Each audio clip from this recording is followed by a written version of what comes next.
Program initiated. So here we are again. Oh my goodness, this is my 8th stream.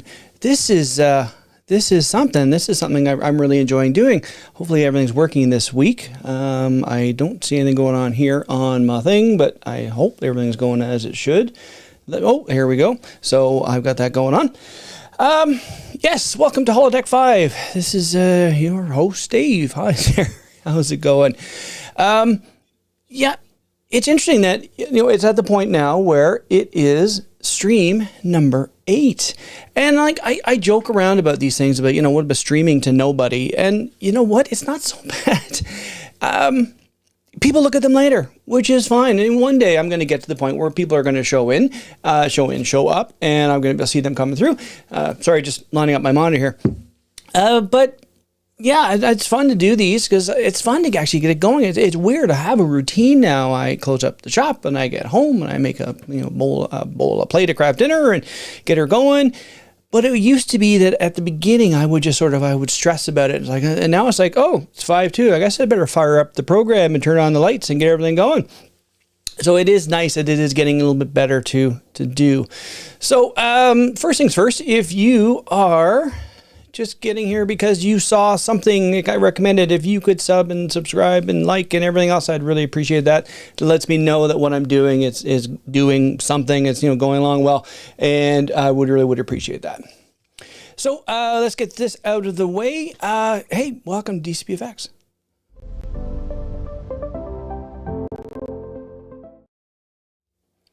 So the title of this stream this week is actually, I like the Watchmen movie. There's a lot of stuff going down the pipe these days, especially with the new stuff that just come down, where Henry Cavill a month ago said, yeah, I'm back as Superman. And then James Gunn went, wait a sec, I don't know. Now, there's been some rumor speculation that it really isn't James Gunn. It is the head of the studio who said, you know what, we're paying too much for these actors. I think Affleck and Cavill and Godot are gone. Let's start over. And so now James Gunn is saying that we're going to do something else with an earlier story in Superman's life, which that was Man of Steel. Anyway, start thinking about other movies that have been out there. And I want to say I really enjoyed The Watchmen. Now, The Watchmen movie was, when it came out, it was interesting. Now, the thing is, I had read the comic. Now, I've been, as I've said, a comic nerd for, well, it almost seems like forever. It's getting pretty darn close to forever. I think it's 48 years now I've been doing this. And this came out in the 80s. And it was very interesting. It was very dark. I almost think between this and Batman Year One and The Dark Knight Returns is sort of the beginning of the grim dark that came out in the comics. Like up until then, comics were kind of fun, even with Crisis, which, got dark near the end. It still was a very enjoyable read, and bright color costumes. And then we get to The Watchmen, and it's kind of like, it was really dark, and it was a dark story, but it was cool, written by Alan Moore and then penciled by Dave Gibbons, and it was a very cool, I don't even want to call it a mini-series, almost a maxi-series. It's 12 issues, and it was really, really well done.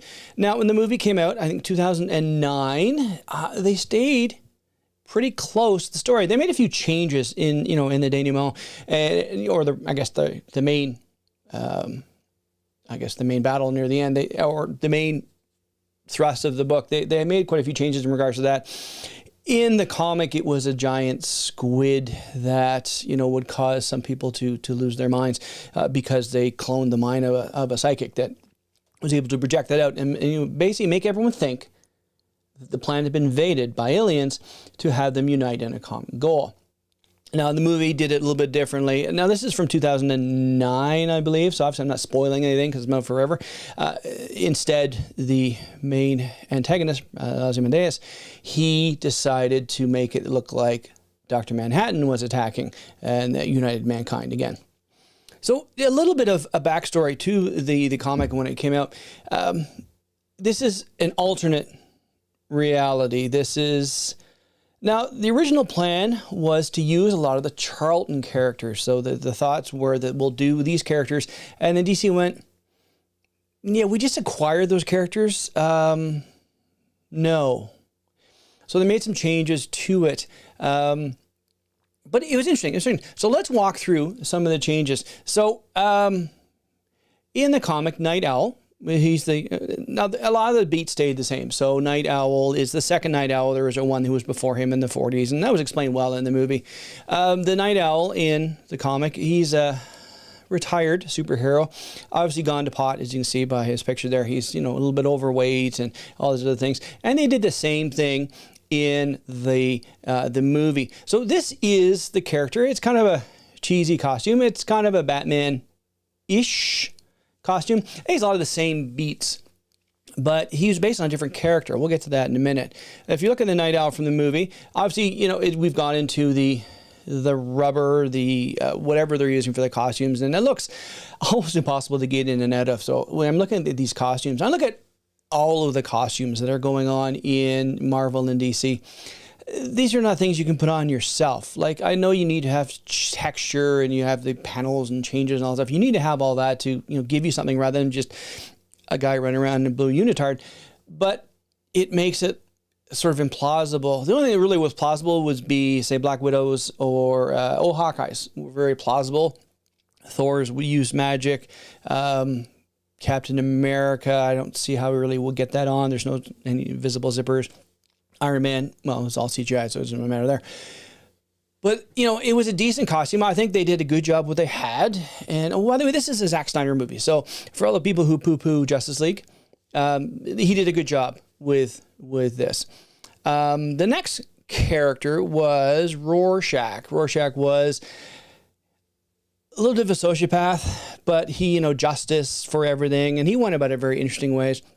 And the thing about it, when they did the comic, very interesting the way they did it is they never drew the Rorschach on his face the same. But interestingly enough, it was always mirrored, So it was always the same, like a Rorschach test. No one's face is that symmetrical, so especially not the guy who's under the hood. It's funny. I saw something on Facebook this morning. It was funny. It was one of those silly jokes. And it's like, I don't know who this Rorschach guy is, but I don't know. I keep drawing pictures of my parents fighting. So that was Rorschach in the comics, and then in the movies, they just went with really, really similar. And the CGI they did on the mask was pretty cool. And you saw it moving. Apparently, the actor just had the eyes out so we could see, so it wasn't blinding him, and they just CGI'd all that in as it went on. So very, very close. This one was very, very close to the comic. It was really well done. And then the next one, same thing. Dr. Manhattan. This is the only character that actually has powers. He's a result of an industrial accident. They were working on intrinsic fields, so he got separated to his base components. And when that happened, he was able to recombine himself into the Superman, the Ubermensch. He was able to control things around him quite easily. And over the span of his time in the comic, he starts off with a full outfit, like a black bodysuit with a helmet. He goes, I'm not wearing a helmet. I'll just make this symbol on my forehead because that's something I respect. Then he gets down to like a half bodysuit, to a pair of shorts, bikini briefs, and then naked. As he gets more and more sort of pulled back from humanity, he just like, clothes, whatever. I don't need clothes. And then in the movie, we had Billy Crudup in basically mocap, a lot of that. And there are stories about people who took their kids to see this movie, and they're like, my kids were shocked by this giant blue dong. It's rated R. Like, what are you doing? So very interesting character, and they stay pretty close to it. Billy did a very good job of doing all that. Now, there are other characters as well that are part of it, including the bad guy. I'll get to that in a minute. But the story is an interesting story. It starts off with one character there's a group called the Watchmen. They were a group of superheroes in the 60s, and they sort of fell apart, and they went on their separate ways. And then, because it's a change in history, I don't know the amendment because I'm Canadian and don't know it. There's an amendment that says you can only be president twice.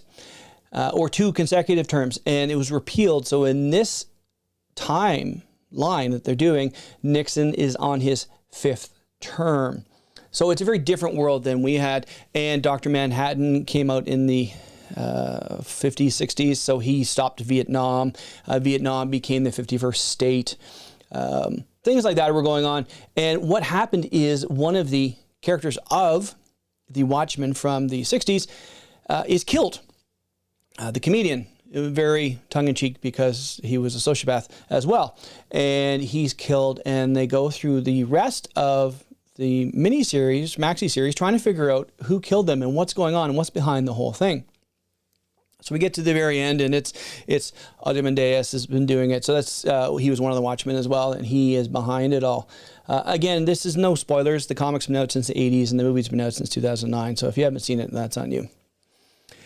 Anyway, to get to us talking about, they originally wanted to do this with the Charlton character. So they originally had plans to do the Blue Beetle and the Question and the Nightshade / Black Canary / Midnight Woman. Yeah. Dr. Manhattan was Captain Atom. The comedian was the Peacemaker. And then Ozymandias was Thunderbolt. So I'm just going to run through that really quickly. So we had this. So you had the Blue Beetle, who was a great character who's been rolled into the DC universe. And he's a good character. I enjoyed the series when it came out in the 80s. The one that Paris Cullen drew is really well done.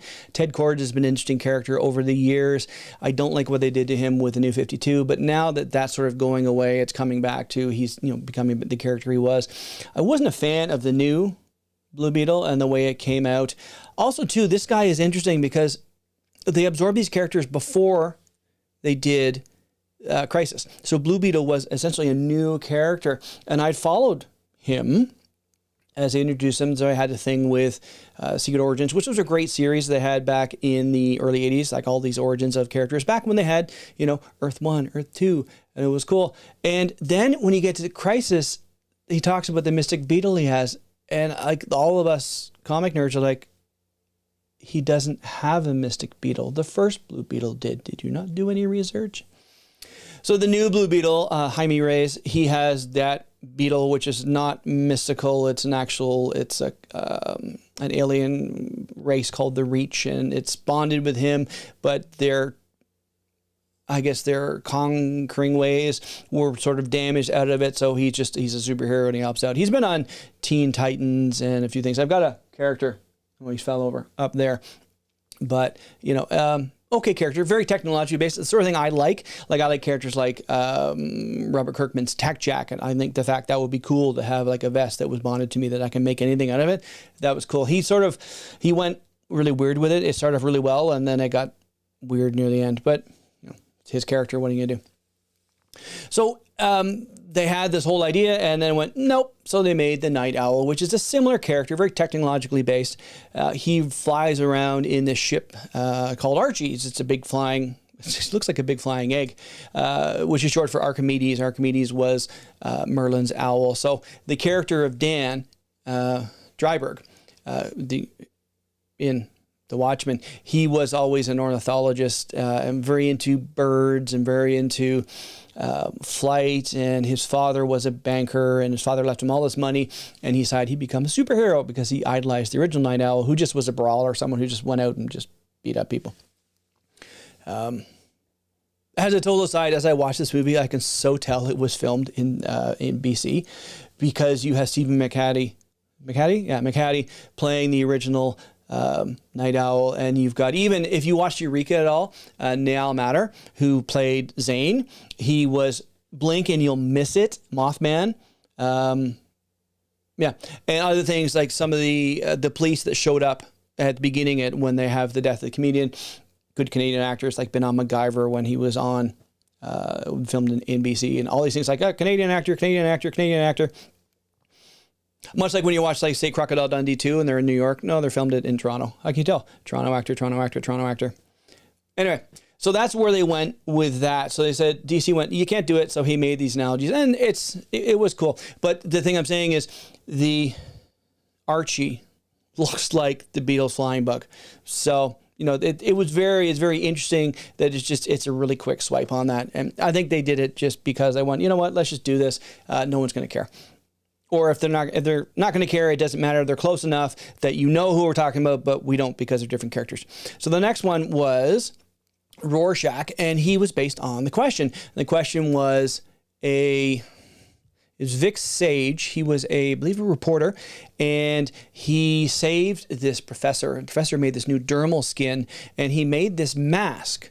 So the mask, it had a filter and everything else in it. So he used a special gas that he invented that would come out of the belt buckle. So in the belt buckle was a hollow component for the mask. He'd open the buckle, put it on, and click this belt buckle, and he would have this big mist come up around. You can see in the picture, he's kind of misty.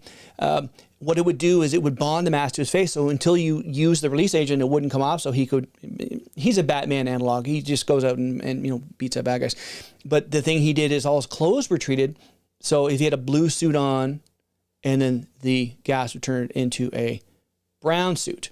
So it very different, changes hair color, changes like certain things like special shampoo you had to use would change his hair color and all that stuff. But a very interesting character. They made him. He was very uncompromising in what he did. And then Rorschach was the same thing. Rorschach is very integral to the story because he doesn't give an inch. He's like, this is wrong. We need to stop this. And he gets sacrificed in the end for that belief. A very interesting character. He was played in the movie by Jackie Earle Haley. And you're like, who? Oh, that guy. I know that guy. He's one of those, that guy kind of characters. He was in The Bad News Bears. He played Kelly. He also done a lot of little roles. He was in The New Human Target. He was in that new one that they did a couple of years ago. I like the old one with Rick Springfield. I thought the way they did it with all the makeup and everything else, I thought that was cool. It was a mini series that had, I think, 6 episodes, and it was cool. And I'm a big Rick Springfield fan, so why wouldn't I like it? So that was the analog there. When we get to Silk Spectre. Silk Spectre was sort of a combination of a couple of characters. So you see here, we've got, so right there, we've got Black Canary, and then we've got Phantom Lady, and we've got Nightshade, and then we've got Silk Spectre. Now, it's a lot of all these rolled into one, because the Silk Spectre in this is the second Silk Spectre. Her mom was Silk Spectre before her, and there's a whole rape and illegitimate child storyline go through, which comes out and revealed later. I think around issue 7 or 8, it gets revealed who her true father is and how she's really not a big part of the comic. She's got a small role, a little bit bigger in the movie. It was Malin Ackerman, I think that's her name. She played an interesting role, and they had the obligatory sex scene because it was part of it. She talks about it. I'm there with my parents at the premiere, and there's my sex scene, and my parents are kind of, she got her nude on screen. But anyway, don't need to go there. But sort of a lesser character later on in life, because what happened in the movie and the comic is that as Nixon gets further along, and then he's on his 5th term, and 10 years previous, when Vietnam was over, they outlawed superheroes. Much like they did in the comics with the Justice Society. This is around the time of McCarthyism in the 50s. We don't trust people who run around in masks. Tell us who you are. And they all walked away. They went, fine, we're done. You're good. Well, you need to tell us who you are. No, you can go screw yourself. I'm not going to tell you who I am. So they outlawed masks, as they called them, soups, masks. They couldn't do anything with that. And so she at this point is living with Dr. Manhattan. She's sort of a love interest for Dr. Manhattan, and she has a support role in regards to that. Speaking of Dr. Manhattan, he was based on Captain Atom. Now, Captain Atom has had a couple different origins. Now, this one is based on the original Charlton, so he's Alan Atom. I think Alan? I think it was. And he was part of an experiment, and he got these superpowers, and they based him on that. The newer version of Captain Atom, which was in the DC universe, it was Nathaniel Atom, and it was an alien spaceship, and he was bonded to it in a big blast and knocked him through time. So the way that they played it in the comics was he's a man out of time, because for him, 20 years is gone like that, because he was boosted from the 60s right to the 80s, and he's missing out on all these things, so he's a man out of time. and he has godlike powers. For a while there, he was the forerunner to be the big bad for Armageddon 2001, and then that got leaked, and Captain Atom has got a really messed up history. But Dr. Manhattan was an interesting character because he can do anything within reason. I guess that's the right way to put it. He's able to manipulate matter and energy, and he's trying to come up with a way to beat the dependence on oil by coming up with another form of energy. So he's working with Ozymandias, who is trying to, they're trying to cure it so they aren't dependent on foreign oil. That's a whole another side story or backstory to it. But they did a good job on giving him, like Billy Crudup did a good job of making it so he seems like a man separated from humanity as he gets more and more godlike. And they did a very good job. There's a time frame of him. He's had a problem with Lori, Silk Spectre, and he's gone off to Mars, and he flips between, because he sees time non-linearly. He sees all time at all times. So it's 1953, now it's 1982, now it's and they try and frame him to make him lose his mind, and he just disappears from humanity, but is brought back through the machinations of the remaining Watchmen. So it was kind of cool. He did a good job. I feel sorry for Billy Crudup having to do all that mocap, but it really doesn't get seen in the movie so much. Like it is his face, but yeah. Anyway. And then sort of the beginning of all this starts with the death of the comedian. Yeah, you see there he's scarred up. He basically, in Vietnam, when Dr. Manhattan helped everyone win, he had a woman who got pregnant, and she's like, well, what are we going to do? And he goes, I'm out of here. I can't stand this sinking country. I'm leaving. I don't want to be anything to do with you. I'm out of here. And she breaks a bottle and slashes his face. So he's like that for the whole thing. In the comic, they do that, but they aren't going to mess up Jeffrey Dean Morgan's face, so they just sort of gloss it over. It's all fine. He's a sociopath. He is like he in the 40s, he tried to rape he raped Silk Spectre. He's just a very terrible person, and it's all a joke, but it's not. Even his costume, which in the movie, they made it a little bit different. They made it much more militaristic, although, they did a decent job on it. It has the red, white, and blue and everything else. But yeah, he just, his death is the sort of the prime mover for everything that happens in the movie. So he was based on The Peacemaker.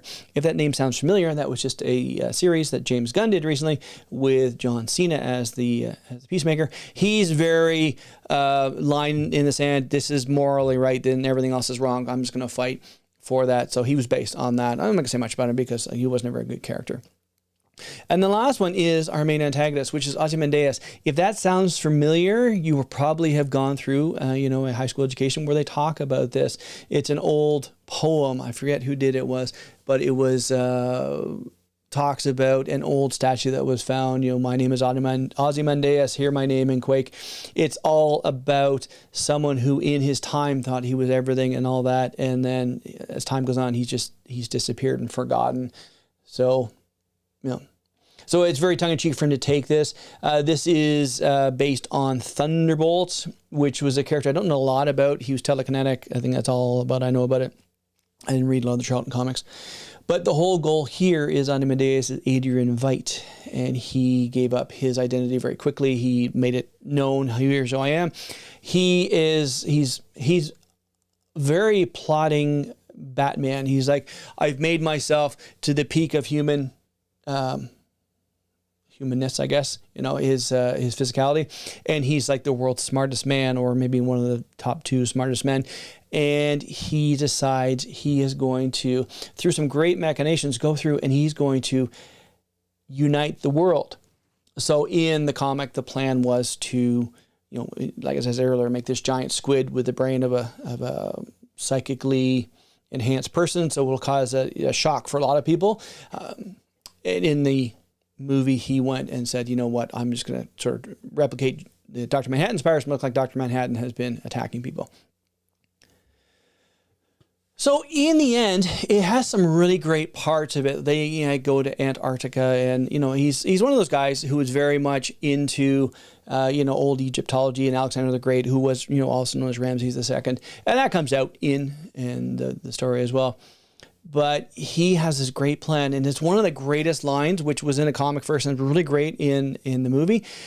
The remaining good guys, so you have Night Owl and Rorschach, are there, and they're fighting him, Ozymandias, and he's a very skilled hand-to-hand fighter, so he's taking them down quite easily.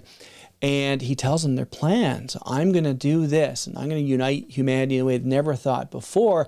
I'm going to send these things, and everyone's going to think that John, Dr. Manhattan, is attacking us, not unite us again, to be one united world, and we will be able to move forward from that. And Night Owl was like, Adrian, when are you going to do this? And he's like, I'm not a Republic serial, Dan. I did it 35 minutes ago. And then you see the countdown timers, 5, 4, 3, 2, 1. So huge parts of New York are destroyed and everything. It's very, very visually pleasing. Not the destruction of everything, but they did a really good job of that. And I guess that's really what it comes down to for me. Now, as I said in the opening preamble of this, a lot of people sort of poo-poo on some of Zack Snyder's movies. Like, I didn't really enjoy Justice League. I didn't really enjoy either of them. The one that Joss Whedon got his hand on was, don't get me started on that. But the one that Zack Snyder's Justice League, it was okay. It was okay, but a lot of us like, I don't think so. But he did such a good job of taking the comic and bringing it to the screen. And I have the director's cut. It's 3 hours long. And I'll just, here we go. And I've watched it multiple times. I really enjoyed it. I have it on Blu-ray, and I really enjoy popping in and just kind of going again. And even the little things like the yellow. Now, in here, this is based on the comedian always had a little smiley face button. And that is, his blood on it after he's killed. But even in the opening credits, they're all in the yellow. And you've got the stuff, and then it pulls down. Almost pulls back into, the opening scene with the comedian and everything else. I think in the end, he did a great job on this movie. It just came together so well. And all the beats, da, da, da, da, da, da, da. Some characters were a little bit, but even the scenes, like, kudos to, now who was it who played Night Owl? Patrick Wilson. He put on weight for the role, so he's an out of shape, when you see him acting, he's in shape guy. But for this, he put on the weight, and he has problems with ED and all these things, as the character does. Not that he does, himself, but he's able to sort of put that frustration out there and everything else because he's concerned about where the world's going. So he's a heftier man as he's supposed to be in this. And even at the end, when we have everything done and the world is moving on into something new, you see that he's gone back to sort of where he was, so he's a little bit more in shape, and there's plans for, the Silk Spectre and Night Owl to come out and do things again. So there's great progression. They did a really good job of doing that. So a lot of times you see movies where they're filmed out of order. Like you look at Star Trek V. You can tell they filmed that backwards. They did the ending first because Cybok's hair, nice and all done. And then all of a sudden, he looks a little more rugged. He looks a lot older in the earlier part of it. So you can just tell, I assume that's what it is. I assume that they filmed it out of order, or they filmed, the end scenes first and they did the other scenes later. Hey, Jerry, how are you, man? Well, that's okay. You can't chat. I appreciate you saying something.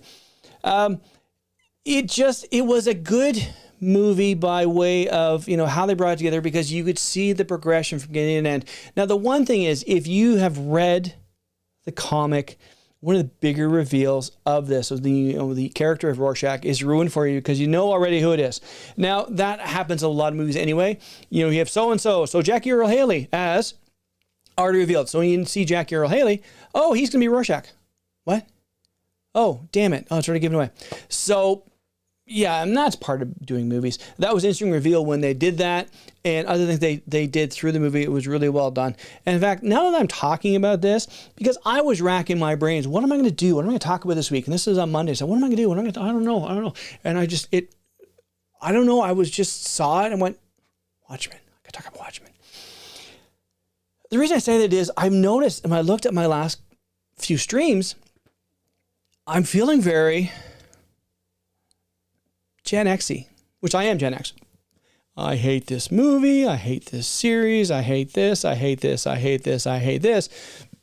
I wanted to be a little more positive, a little more, you know, this is good. If you're into these sort of things, why don't you give this a try? So that's what I'm trying to do with this particular stream, to say, look, you know, maybe it's something you thought about watching long ago. It's like, oh, I'll get to it. And then the Snyder Justice League hits, oh, that was a crap movie. Why don't I watch another, you know, Snyder movie? I don't know.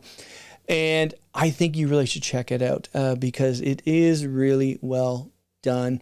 It's, like I say, the sort of movie I can watch again and again and again and again. As you've seen any of my videos here, I talk about watching movies again and again and again and again. And it's just what I do. I find things I like and I move on and on. So what I talked about in my video for this morning, I was talking about the Muppet Christmas Carol. And I had to sort of segue into the fact that I'm watching Star Trek again.